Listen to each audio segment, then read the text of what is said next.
আমি এখন এমন একটা দ্বীপে আছি যেখানে শুধু সাপেদের রাজত্ব, কিন্তু আমি এর থেকেও ভয়ঙ্কর জায়গায় যাব, যেমন বরফে ঢাকা একটা খাড়া পাহাড়ে উঠবো। আমি পড়ে যাবো, আমাকে নামাও নামাও। এমন একটা রাস্তায় গাড়ি চালাবো যেখানে প্রচুর মানুষ মারা গেছে। আমরা মৃত্যু থেকে আর 7 ইঞ্চি দূরে আছি। ভয়ঙ্কর শার্কদের সাথে কেজ ছাড়াই সুইমিং করব এবং আরো অনেক কিছু। আর শুরু করব এই কেজ থেকে, একটা আফ্রিকান সাফারির মাঝখানে যেখানে অনেক সিংহ, চিতা, হিপো এবং আরো অনেক প্রজাতি যেগুলো আমাদেরকে মেরে দিতে পারে। আমরা এটা কেন করছি? কারণ আমরা পৃথিবীর সব থেকে ভয়ানক 5টা জায়গায় যাব, আমি একটা সিংহ দেখতে পেয়েছি। ও মাই গড, এটা আমরা কেন করছি? আর যাতে সিংহরা আমাদের কাছাকাছি আসে তাই আমি অনেক মাংস এনেছি। ছড়িয়ে এবং কেজের চারপাশেও ঝুলিয়ে দেব। ভাই আমরা বেঁচে ফিরবো তো? কিন্তু আসলে যে কারণে এই জায়গাটা বেশি ভয়ঙ্কর সেটা হলো সূর্য ডুবে যাবার পরে আমরা দেখতে পাই না, কিন্তু ওরা দেখতে পায়।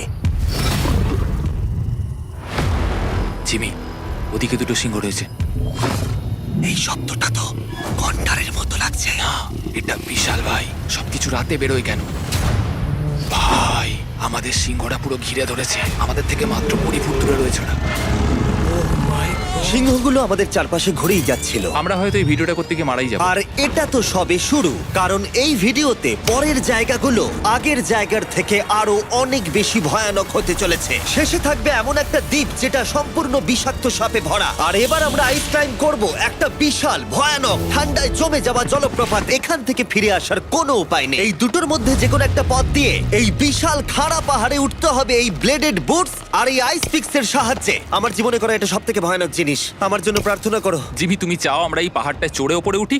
হ্যাঁ, এটা অসম্ভব। সত্যি কথা বলতে আমার মনেই হচ্ছিল না এটা আমরা করতে পারবো। তারপর নোলানের সাথে যা হলো তাতে আমরা আরো বেশি ভয় পেয়ে গেলাম। আমি পারবো না বন্ধুরা, একটু দাঁড়াও।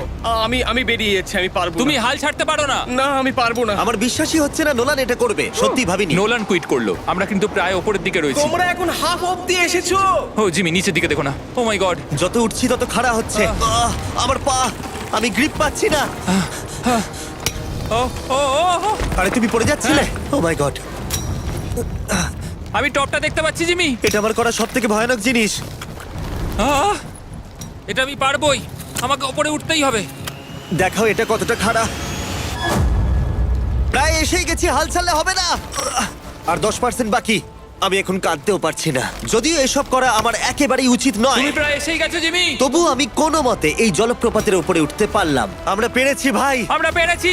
আহ, কিন্তু আমার মনে হয় নোলান একদম ঠিক করেছে। কিন্তু এবার আমরা দেখবো নোলান লিস্টের 3rd প্লেসে গিয়ে কি করে, যেটা অবস্থিত বলিভিয়ায়। সেখানকার ডেথ রোডে আমরা ড্রাইভ করব। আর এখন আমরা রয়েছি পৃথিবীর সব থেকে বিপজ্জনক রাস্তায়। এই জায়গাটা যে কোনো স্কাই স্ক্রিপারের থেকে অনেক বড়। আমি বুঝতে পারছি না আমরা কেন এখানে এলাম। মিথ্যে বলছি না, এই রাস্তায় অনেকজন মারা যাওয়ার কারণে এই রাস্তাটা 1 যুগ আগেই বন্ধ করে দেওয়া হয়েছিল। এই রাস্তায় গড়ে প্রতি বছর 300 জন মারা যেত, কিন্তু আমাদের কাছে গভর্নমেন্ট পারমিশন রয়েছে, তাই আমরা এই রাস্তা দিয়ে যেতে পারি। পারমিশন না পেলে খুব ভালো হতো। চিন্তা করো না, কিচ্ছু হবে না, না। আমার তো চিন্তা হচ্ছে। এবার বুঝতে পারছি কেন ডেথ রোড বলে। কিন্তু তুমি এমন চালাচ্ছ জানো এটা খুব সাধারণ রোড। দেখো তোমার জীবন আমার হাতে রয়েছে, তাই তুমি এরকম না, বলো তোমার জীবন আমার হাতে রয়েছে। দেখো স্টিয়ারিংটা মনে হচ্ছে কেঁপে উঠলো। চেয়ারের দিকে হাত ছড়িও না। আমরা এখন মৃত্যু থেকে মাত্র 7 ইঞ্চি দূরে আছি। আমরা খাদের খুব কাছে রয়েছি। সাবধানে সাবধানে সাবধানে। বলছো, ও কি মাই flash করছে? গড, আমার লাইফ ফ্ল্যাশ করছে, ফ্ল্যাশ করেই যাচ্ছে আচ্ছা, বারবার। আর যদি তোমরা ভাবো এটাই সব থেকে বিপজ্জনক, তাহলে বলে রাখি আমাদের রাস্তায় আরো 3টে বিপজ্জনক স্পট বাকি আছে। রাস্তা আস্তে আস্তে আরো সরু হয়ে যাচ্ছে। এই জায়গাটা কিন্তু খুব সাবধানে চালিও। Oh my God! দেখো ওই জায়গাটা টায়ার কিন্তু মাটিতে থাকবে না, দেখতে পাচ্ছো? হ্যাঁ, সেটা আমি দেখতে পাচ্ছি। ও মাই গড, দেখো খাদটা Oh, কতটা দাঁড়াও। গভীর। নোলান, তুমি কি একটু গাইড করতে পারবে? অবশ্যই গাড়ি থেকে নামতে পারলে খুবই খুশি হব। ও দেখো পড়ে যেও না ভাই। এটা কি? একবার দেখো খাতটা কতটা গভীর। সত্যি অনেক গভীর। এখান থেকে একটা ওয়াটার হ্যাঁ, এখান থেকে আমাকে বার করো। ঠিক আছে। এটা তো পাগলামো ভাই। আমাদের গাড়িটা খাদের একেবারে কিনারায়। গাড়ির চাকা এই গভীর খাদের একদম পাশ দিয়ে যাচ্ছে। এটা পাগলামো। সাবধানে, এই জায়গাটা ঢালও রয়েছে আর খুব স্লিপও আছে। এগিয়ে এসো। নোলান, তুমি একেবারেই ডিরেকশন দিতে পারো না। আসলে আমি এখন চেষ্টা করছি গাড়ি থেকে বাইরে থাকার। অত ভালো ডিরেকশন আমি দিতে পারি না। তুমি ভিতরে ঢুকে পড়ো, কিচ্ছু পারছো না তুমি। ঠিক আছে। তাড়াতাড়ি বসো, এবার আমি স্পিড তুলবো। নোলান, তুমি কি জানো এই রাইডে কি করলে বেশি মজা হবে? কি? আমাদের brand new festival screamy peanut butter cup খেলে। ও, আমি ভাবলাম তুমি বলবে গাড়ি আসতে চালালে। না, ও মাই ফগ গড। অনেকটাই বেড়ে যাচ্ছে, সামনে ঠিকঠাক দেখা যাচ্ছে না। রাস্তার বেশ কিছু অংশ একেবারেই সাধারণ, কিন্তু বলিভিয়াতে ওয়েদার খুব তাড়াতাড়ি চেঞ্জ হবার কারণে হঠাৎ প্রচুর কুয়াশা মৃত্যুদূত হিসেবে সামনে চলে আসে। আরে দাঁড়াও দাঁড়াও দাঁড়াও দাঁড়াও দাঁড়াও দাঁড়াও, আমরা ধারে চলে এসেছি। আমি ভালো করেছি তো? না, আর একটু হলে কিন্তু আমরা পড়ে যেতাম। খাদের খুব কাছে আছি। ঠিক আছে, তাহলে এদিক দিয়ে বের করি। ঠিক আছে। একটু দূর দিয়ে চলো। হ্যাঁ, আরে, ঠিক আছে। ওটা কিসের আওয়াজ হচ্ছে? আমরা অনেক কাছ দিয়ে যাচ্ছি। আমি ভাবলাম সবকিছু একসাথে মিক্স করি আর বের করি আমাদের নিজেদের ফেস্টিভ্যালস কাপ। এই কাপের সব থেকে ভালো জিনিস হলো আমরা পিনাট বাটার জার থেকে সরাসরি বের করে ইউজ করি। দেখো কতটা জ্যাব আছে, এটা দারুণ খেতে। এছাড়াও এর মধ্যে আমরা ফেস্টিভ্যালস চকলেট দিয়েছি। তোমরা হয়তো জানো না, ফেস্টিভ্যালস এর কৃষকদের আমরা যথেষ্ট পারিশ্রমিক দিই। আমরা ফেয়ার ট্রেড সার্টিফাইড বিন ব্যবহার করি। আমরা একেবারেই শিশু শ্রমিক সমর্থন করি না। ও মাই গড, এই তিনটে জিনিসই কোনো আমেরিকান চকলেট কোম্পানি করে না। নোলান, হ্যাঁ, এক যুগ তো কেটে গেছে, দেখে নাও ব্রিজটা ঠিকঠাক আছে কিনা। ঠিক আছে। আমি শিওর হতে চাই যে এটা ভেঙে পড়বে কিনা, কারণ আমি মরতে চাই না। নোলান, ব্রিজটা পরীক্ষা করো, সব ঠিক আছে? হ্যাঁ, ঠিক আছে। বিগ চকলেট তাদের কৃষকদের মজুরি কম দেয় আর শিশুদের দিয়ে কাজ করায়। শুধুমাত্র পশ্চিম আফ্রিকাতেই লক্ষ লক্ষ শিশু শ্রমিক রয়েছে যারা কোকো ফার্মে কাজ করে। তাই তোমাদের এটা খাওয়া উচিত শুধুমাত্র স্বাদে দারুণ বলেই নয়, বরং চকলেট ইন্ডাস্ট্রিকে একটা বার্তা দেওয়ার জন্য। তোমাদের কৃষকদের যথেষ্ট পারিশ্রমিক দাও আর শিশু শ্রমিক প্রতিকার করো। এটা তো পাগলামো ভাই। আমরা ডেথ রোড সার্ভাইভ করলাম। এখন অবধি আমরা সার্ভাইভ করেছি, কিন্তু পরের বোনাস প্লেসে কার্ল আর নোলান শার্কে ঘেরা সমুদ্রের একেবারে মাঝখানে যাবে। আর কিছু কারণবশত জলে কেজের মধ্যে থাকবো না। হ্যাঁ, ইউজুয়ালি আমরা এটাই ব্যবহার করি, কিন্তু এবারে আর করব না। এখানকার শার্কগুলো অতর্কিতে আক্রমণের জন্য বিখ্যাত, আর এটাই এই জায়গাটাকে ইউএস এর সব থেকে বিপজ্জনক করে তুলেছে। বিশ্বাসই হচ্ছে না আমরা এটা করতে চলেছি। ও মাই গড, এগুলো তো অনেক বড় সার। ও মাই গড। ভাই, আমরা এটা কেজ ছাড়া কেন করছি? ভাই, তোমার পেছনে পেছনে। ও মাই গড, এটা অনেক বড়। নোলান, এক্ষুনি ভাই, নামো। আমার ইচ্ছা করছে না, আমি যেতে চাই না। সত্যি আমি মরতে চাই না ভাই, মরতে চাই না। ও মাই গড, এটা তো অনেক বড়। ঠিক আছে, ঠিক আছে ভাই, এই শার্কগুলো তো দ্বিগুণ বড়। আমি আর যাচ্ছি না, হয়ে গেছে। কিন্তু দ্বিতীয় বিপজ্জনক জায়গার কাছে এটা কিছুই নয়, যেটা অবস্থিত অ্যামাজন রেন ফরেস্টের একেবারে মাঝখানে। এখানকার সৌন্দর্য দেখে বোঝা যাবে না জায়গাটা কতটা বিপজ্জনক, কারণ কিছু মুহূর্তের মধ্যেই এই জায়গাটা এরকম থেকে এরকম হয়ে যেতে পারে। একটু ঝড় বৃষ্টি হলেই এখানে জলস্রোত নেমে আসে এবং গোটা এলাকা ভাসিয়ে দেয়। আর আজকে আমরা দেখব গোকটা ক্যাটারাক্ট ওয়াটারফল, যেখানে জলস্রোত নেমে আসছে 1000 ফুট ওপর থেকে নিচে জলাশয়ের মধ্যে। আর এই মেঘলা দিনে আমার সাথে এসেছে এই যে এরা। এ হলো হেজ, 70 দিন জঙ্গলে কাটিয়েছিল। এ হলো বেলি, যে কিউবে 100 দিন কাটিয়েছিল। আমরা এখন অনেক ভয়ঙ্কর জিনিস করতে চলেছি, যেখানে মৃত্যুর সম্ভাবনাও আছে। না মানে সেটা এসো, এসো, এসো তোমরা, চলো যাওয়া যাক। আর অনেকক্ষণ পরে আরো অনেকক্ষণ পরে সাবধানে। সব থেকে পিচ্ছিল জায়গায় ট্রেক করা, বিশাল খাড়া জায়গায় যাওয়া যেখানে এখনো মানুষের পা পড়েনি। বেঁচে গেছি। আমরা শেষ পর্যন্ত গন্তব্যে এসে পৌঁছলাম। এটা একটা ওয়াটারফল, দেখতে পাচ্ছ তোমরা? মানে একবার যদি স্লিপ খেয়ে দারুণ পড়ো লাগছে। তাহলে তোমরা শেষ। আর গাইডের সাহায্যে আমরা নদীটা সুরক্ষিতভাবে পার করলাম। এই দেখো, উই! আর তারপরে আমরা কিছু দড়ি সংগ্রহ করলাম, যাতে আমরা ওয়াটারফলের নিচ অব্দি দেখতে পারি। নিচ দেখতে পাচ্ছ? ওয়াও, এটা দারুণ লাগছে। হা! কিন্তু যেমনটা আমি আগে বলেছি, এই জায়গাটা দেখতে যতটা সুন্দর, এক মুহূর্তের ব্যবধানে এটা প্রচন্ড ভয়ঙ্কর হয়ে উঠতে পারে। এখন বিশাল পরিমাণে ঝড় বৃষ্টি শুরু হয়ে গেল।